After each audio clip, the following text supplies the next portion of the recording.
नमस्कार, आप देख रहे हैं बोले भारत और मैं हूं शांता सिंह। ऐसा लगता है कि तीसरी बार लगातार मोदी सरकार बनने जा रही है, लेकिन ये हैट्रिक थोड़ी खुशी, उससे थोड़ी ज्यादा कसक और सबसे ज्यादा चुनौतियों के साथ बन रही है। प्रधानमंत्री नरेंद्र मोदी प्रदेश और केंद्र को मिलाकर करीब 13 साल से सरकार चला रहे हैं, लेकिन इससे पहले उन्होंने कभी भी गठबंधन की सरकार नहीं चलाई थी। जहां रहे वहां बहुमत वाली सरकार के ही मुखिया रहे, चाहे शुरू में 13 साल गुजरात के मुख्यमंत्री रहे या फिर पिछले 10 साल से प्रधानमंत्री हों, मोदी के पास पूर्ण बहुमत की सरकार रही है। ये पहली बार हुआ है कि मोदी को ऐसी सरकार का नेतृत्व करना पड़ेगा जिसमें उनकी पार्टी बीजेपी के पास पूर्ण बहुमत नहीं हो। ऐसी सरकार जो सहयोगियों की कृपा पर टिकी हो। इस बार बीजेपी को 240 सीटें मिली हैं, पिछली बार 303 मिली थी। एक तो वैसे ही 63 सीटों का नुकसान हुआ है, दूसरा 370 के दावे की हवा निकल रही है और बीजेपी उससे 130 सीटें कम पर सिमट गई। तीसरा, बहुमत के लिए 272 के जादुई आंकड़े से 32 सीटें पीछे रह गई। अब ये 32 का फेर कैसे पूरा होगा, इसके लिए तमाम सहयोगी दल हैं, जिनमें 16 सीट वाले टीडीपी के चंद्रबाबू नायडू पहले नंबर पर हैं और 12 सीट वाले जेडीयू के नीतीश कुमार दूसरे नंबर पर हैं। इनके अलावा बड़े पार्टनर में महाराष्ट्र में एकनाथ शिंदे की शिवसेना के 7 और बिहार में चिराग पासवान के एलजेपी रामविलास के 5 सांसद हैं। वैसे तो फुटकर सहयोगी और भी हैं, लेकिन ये चारों पार्टियां जोड़कर 40 होती हैं, यानी कि बहुमत का इंतजाम बड़े आराम से हो जाएगा, क्योंकि इन्हें जोड़ने भर से ही आंकड़ा 281 हो जाता है, जो कि बहुमत से 9 ज्यादा है। बल्कि इनमें से शिंदे या चिराग में से अगर कोई एक नाराज भी हो जाए तो भी सरकार को कोई खास दिक्कत नहीं होगी, लेकिन दिक्कत हो भी सकती है।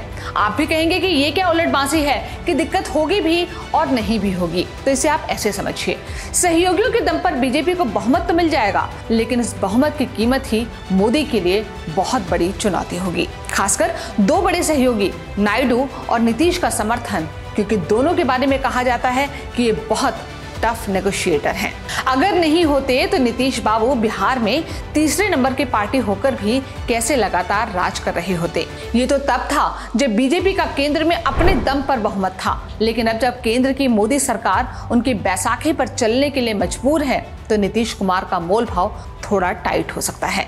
वहीं नायडू को भी अपने दम पर ही आंध्र प्रदेश का ताज मिल गया है, यानी बहुमत का राज मिल गया है। ऐसे में बीजेपी ये कहकर भी नायडू से डील नहीं कर सकती कि तुम मुझे दिल्ली में समर्थन दो और हम तुम्हें आंध्र प्रदेश में समर्थन देंगे, यानी नायडू का अपर हैंड है।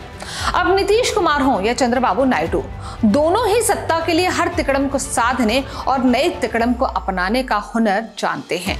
इसके लिए दोनों खुद को अपने अपने गुरु का गुरु घंटाल भी साबित कर चुके हैं। जिस जॉर्ज फर्नांडिस के कंधे पर उचककर नीतीश ने बिहार से नई दिल्ली तक अपनी राजनीति जमाई थी और सत्ता की कमाई पाई थी, उन्हीं जॉर्ज को पैदल करने में नीतीश को 1 मिनट भी नहीं लगा।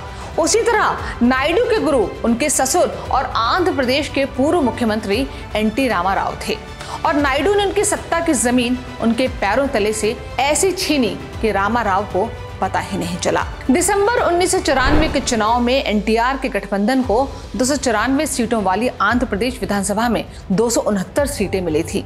अकेले टीडीपी को 226 सीटें मिली थी, लेकिन साल भर के भीतर ही उनकी दूसरी पत्नी लक्ष्मी पार्वती का पार्टी में दखल बढ़ गया। इससे पार्टी के सीनियर नेताओं में असंतोष बढ़ने लगा। इसी का फायदा उठाकर 1995 में चंद्रबाबू नायडू ने तख्ता पलट दिया। फिर तो एनटीआर संभल ही नहीं पाए और दामाद के साथ सत्ता की पूंजी गंवाने के कुछ महीनों बाद ही इस सदमे में उनका निधन हो गया।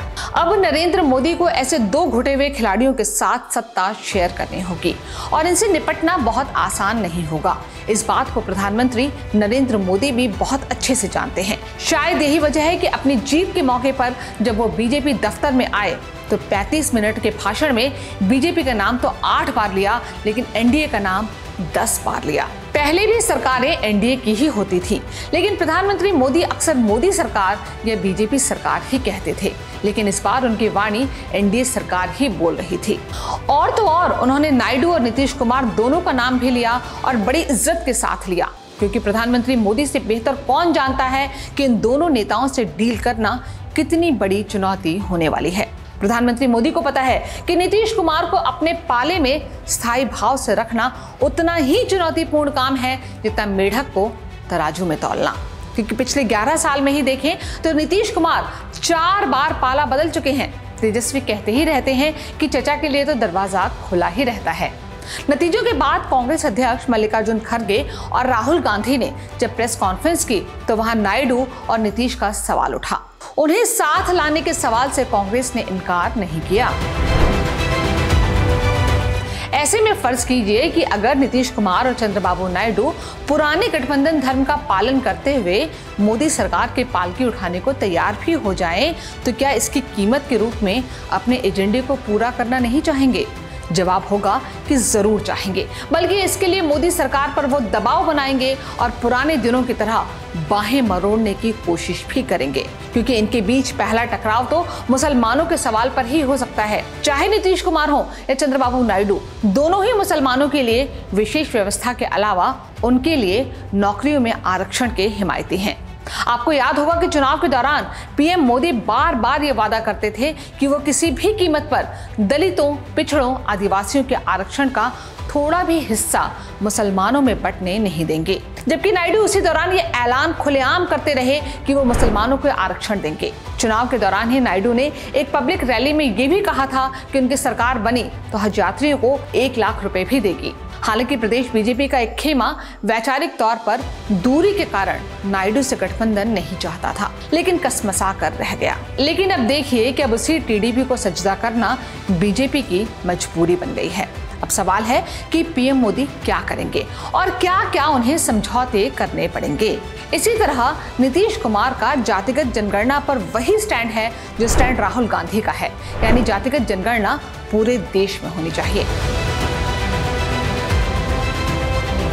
जबकि बीजेपी इसके लिए तैयार नहीं दिखती। तो क्या पीएम मोदी अब इसके लिए तैयार हो जाएंगे?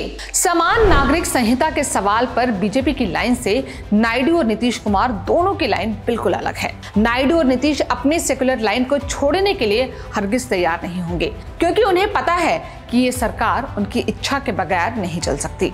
इसलिए उत्तराखंड में भले ही यूसीसी लागू की गई हो, लेकिन हो सकता है कि नायडू और नीतीश के दबाव में उसे वापस लेना पड़े।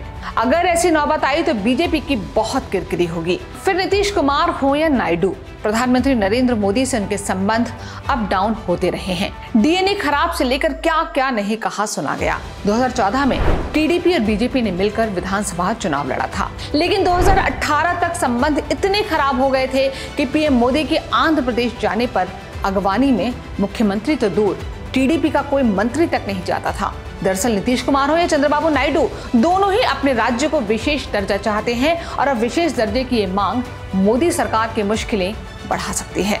और फिर तत्काल और ताजा बार्गेनिंग तो मलाईदार और पावरफुल मिनिस्ट्री के लिए हो सकती है। नायडू और नीतीश ही नहीं, बल्कि एकनाथ शिंदे और चिराग पासवान से लेकर अनुप्रिया पटेल और हम वाले जीतन राम मांझी अपने लिए पावरफुल मंत्रालय चाहेंगे। आपको याद होगा कि मोदी सरकार 2 में ही नीतीश कुमार मोदी सरकार में जितनी सीटें चाहते थे वो बीजेपी ने नहीं दी, लेकिन अब बीजेपी इनकार करने की स्थिति में नहीं है।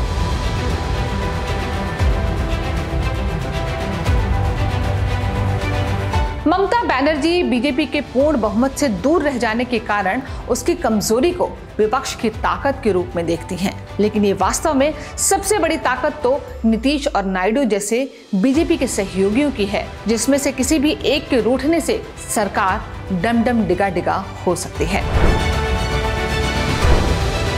बोले भारत के इस वीडियो में इतना ही। जल्दी ही एक नए वीडियो के साथ फिर मुलाकात होती है। नमस्कार।